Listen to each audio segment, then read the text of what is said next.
یہاں بھی تھوڑی سی ٹھوکر مسلمانوں نے کھائی اور بس اتنا ہی سمجھ لیا کہ 5 وقت مسجد میں جا کر سر جھکا دینا یہی اسلام ہے.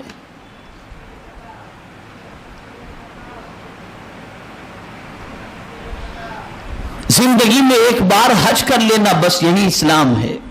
سال میں 1 مرتبہ زکوٰۃ دے دینا یہی اسلام ہے. تو کیا آپ مسجد کے اندر مسلمان رہنا چاہتے ہو، باہر مسلمان رہنا نہیں چاہتے؟ کیا حج کے ایام میں آپ مسلمان رہنا چاہتے ہو، حج کے ایام کے بعد مسلمان رہنا نہیں چاہتے؟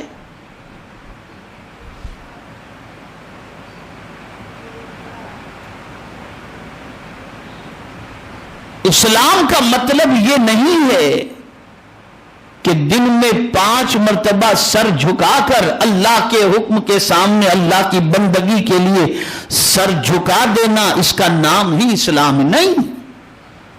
یہ اسلام ضرور ہے لیکن یہی اسلام ہے نہیں.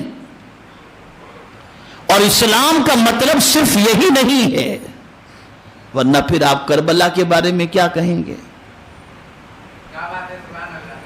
کربلا کے بارے میں کیا کہیں گے؟ امام حسین تو یزید کے ہاتھ میں ہاتھ نہیں دے رہے تھے، کیا وہ اسلام میں تھا؟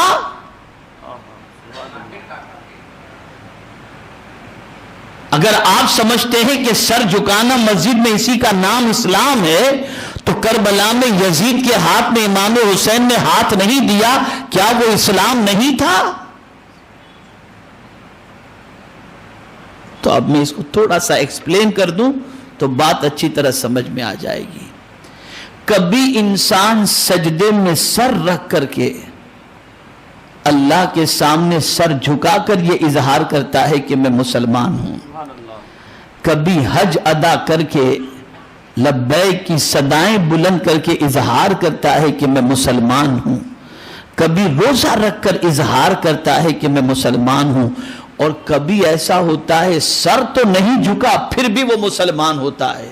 سبحان ربی الاعلی نہیں کہا پھر بھی وہ مسلمان ہے. سبحان ربی العظیم نہیں کہا پھر بھی وہ مسلمان ہے. اس لیے کہ اگر وہ مارکیٹ میں تجارت کرتا ہے اور جھوٹ نہیں بولتا تب بھی وہ مسلمان ہے، اس لیے کہ اللہ کے حکم کے سامنے جھکا ہوا ہے. تو اسلام اس کو کہتے ہیں کہ جب جو خدا کا حکم ملے اس حکم کے سامنے تم جھک جاؤ. سر جھکا ہو یا نہ جھکا ہو، سبحان ربی الاعلی کہتے ہو یا نہ کہتے ہو، سبحان ربی العظیم پڑھتے ہو یا نہ پڑھتے ہو، راستہ چل رہے ہو نگاہ جھکی ہوئی ہے، تم مسلمان ہو. غریبوں کی مدد کر رہے ہو، سر جھکا نہیں، ہاتھ سے مدد ہو رہی ہے، تم مسلمان ہو.